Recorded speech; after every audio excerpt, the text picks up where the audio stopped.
और नाज़रीन, एक और अहम खबर, एनसीपी लीडर नवाब मलिक का कहना है कि महाराष्ट्र में एनपीआर से मुताल्लिक गलतफहमियां फैलाई जा रही हैं।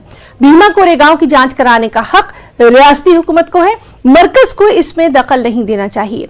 नवाब मलिक से न्यूज़ 18 ने खास बातचीत की और इस बातचीत में नवाब मलिक ने कहा कि राकेश मारिया की किताब में कोई नई बात नहीं है।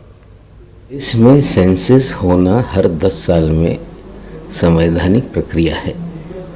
भारत भर में सेंसस होगा और उसमें एनपीआर को लेके केंद्र सरकार ने कुछ सवाल दिए हैं नए।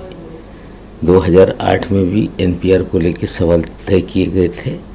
सेंसस होगा, उसमें कौन से सवाल डाले जाएंगे, कौन से नहीं डाले जाएंगे, इसको लेके सरकार तय करेगी। उद्धव जी ने भी वही कहा है। और कुल मिला के जो कहा जा रहा है कि एनपीआर हो रहा है, एनपीआर हो रहा है, सेंसस की ये पूरी प्रक्रिया है, उसमें कौन से सवाल डाले जाएंगे, कौन से नहीं, ये सरकार तय करेगी।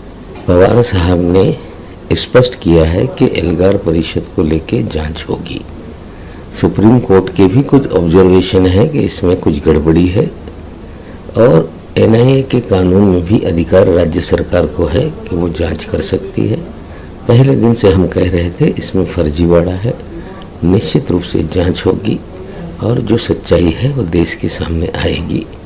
जिन लोगों को गिरफ्तारी हुई है वो उस परिषद में नहीं थे, जो वहाँ पे शपथ ली थी कि हम बीजेपी का साथ नहीं देंगे, बीजेपी को वोट नहीं देंगे, जिसको लेके बीजेपी तिलमिलाई हुई थी और सारा फर्जीवाड़ा उन्होंने किया था।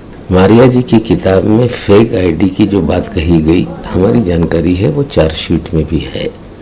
पहले दिन से ही जिस तरह से हाथ में डोरा था, कुछ सवाल अखबारों में खबर छपने के बाद उठ रहे थे, लेकिन इन सारी चीज़ों की बात जो चार्जशीट दाखिल की गई उसमें है। मारिया जी ने कोई नई बात नहीं की और भारतीय जनता पार्टी को चार्जशीट पढ़नी पड़ेगी, उसके बाद हिंदू मुसलमान की बात करनी पड़ेगी।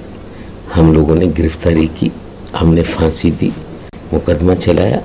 भारतीय जनता पार्टी को इन चीज़ों को देखना पड़ेगा, उसके बाद बयानबाजी करनी होगी।